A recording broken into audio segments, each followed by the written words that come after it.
Shall we read a random selection of texts that have come in response to that PMQs? What's his name again? Alex Burghart. Versus Angela Rayner. The titans of British politics. This has got to be the worst ever PMQs, writes Colin. Performance by anyone, hands down. Who is this idiot? You'd have to clarify which one you meant, Colin. This guy really comes across like he's trying too hard, says Chris. Ha ha ha ha ha ha ha ha ha, says Shirley. Who is this ridiculous shouty person? Chris writes, another Chris. They might be insincere questions, but Rayner isn't really answering them. What a load of rubbish. Lindsay Hoyle too. What an embarrassment. Why is our politics so infantile? He sounds like he's trying very hard to be very angry. This Tory is painfully useless, says Steve. Is he seriously saying that no farmers will exist in 12 years? If that's true, then surely the businesses are screwed anyway, says Jonathan. James writes, Lars Burghart coming across as bloviating, essay questions and excessive ranting. This is so absolutely and absurdly appalling. Louise says, Mr. Burghart is my MP. He is the most lazy and ignorant person anyone could ever meet. Jason says, what an oddly angry little man. Grey little man. And George, I can't go on, but you get the... I'll try and find a nice one if I can. George writes, is this guy okay? I always There's a lot of concern for Mr. Burghart's welfare. Yes, there is a lot. I can't find a nice one. Well, they're not going to be telling you. I thought, here you go. I thought he was better than Badenoch. There we go. There we go. It's always a silver lining. They do know most weeks it was 50-50 when it was Sunak versus Starmer. Well, he's a different vibe, isn't it? There was a distinct, mum and dad are away, and let's, it was embarrassing. If that was someone's first ever PMQs, it was a little bit embarrassing from his side of things. Why did he shout so much? Keith obviously focuses on the technical aspects. And he was shouting so loudly that the microphones were distorting, which is quite odd. Happened on this show yesterday.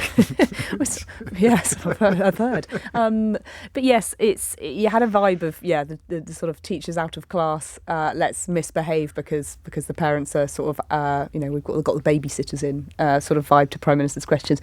Rayner, for what it was worth, she didn't seem bothered by him at all. Absolutely relaxed. I mean, she just doesn't really, got this air of just, not really giving a damn about sort of anything that's being thrown at her. I do agree that she can't answer the questions. Of course she can't. She's not the Prime Minister. But she didn't really engage with, I think, anything that was being thrown at her. And I do think that frustrates listeners when they do see politicians, again, being asked reasonable questions and then they're not getting it back. But I'm not sure that Alex Burghart's quite shouty, aggressive tone really worked against her. This is good.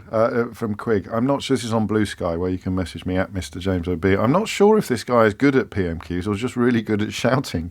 And another one saying he's doing better than Kemi, this fella. Although Josh points out, you can tell he was a teacher. You can tell he was a teacher, yeah. It's very much, you at the back of the classroom, you just sit down.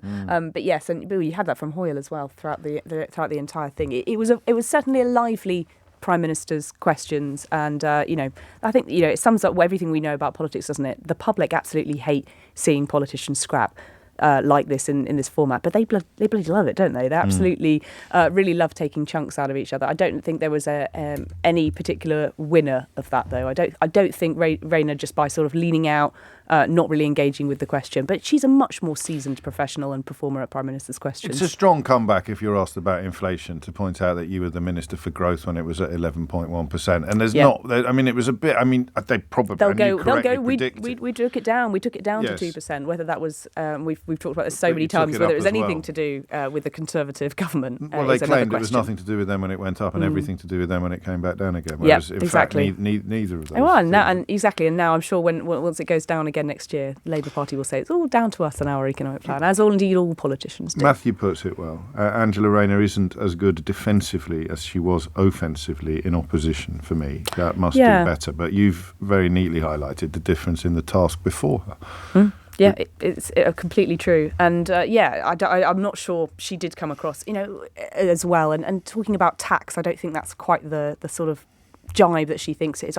The Tories raised taxes and to record highs. You've just raised them to a new record high. I don't quite think that's a logical argument for her to go on. But she's obviously limited in what she can say at these outings when Keir Starmer is coming back from a world trip. She doesn't have the same authority. And, from everything we do read about them in the papers, they're not that close as a political, power dynamic. They don't really sort of see eye to eye on a lot of things. And obviously they do come from two completely different wings of the Labour Party. So there's not kind of a lot that she's actually able to do. It's more of a show for MPs. But there will be questions, and I'm sure MPs will be asking questions of why Keir Starmer feels that the G20 and staying late another day at the G20 was something worth missing yet another Prime Minister's questions for. You know, whether you think it is right to engage on the world stage and to fly around the world on so many trips. You know, this is his 15th one that he's done since entering office. There are criticisms of that.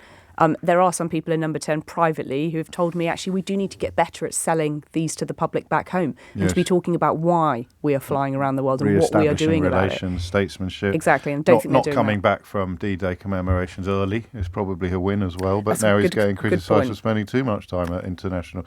And you can't not go to NATO. You can't not go to the G20. Most of them, the meeting with Macron in France, you see them listed.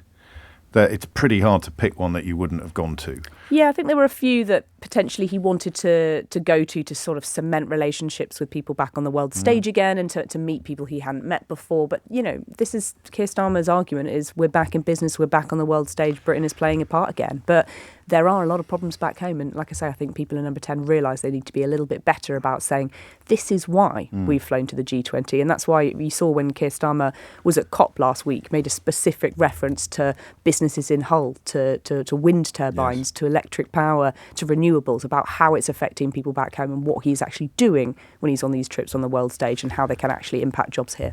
A couple of teachers are unhappy with us. Richard writes, "Oi, mate.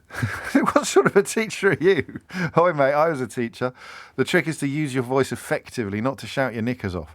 No one will take any notice of you if you do." I bet it's a great teacher. That's not to shout your knickers off. I've never heard that phrase before. I like that. Sorry, I just snorted.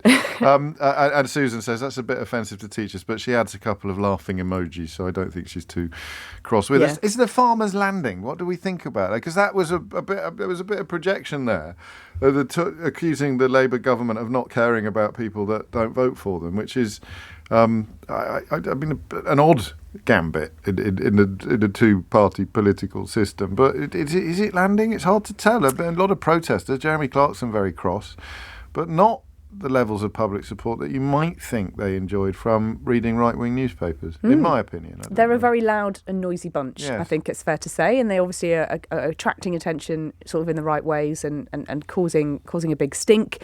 But, you know, what other policy is uniting Nigel Farage, Kemi Badenoch, Jeremy Clarkson, Andrew Lloyd Webber and the Liberal Democrats? Yeah. So, you know, in effect of being such a wide-ranging policy, I think actually there is a little bit of disquiet in government about this.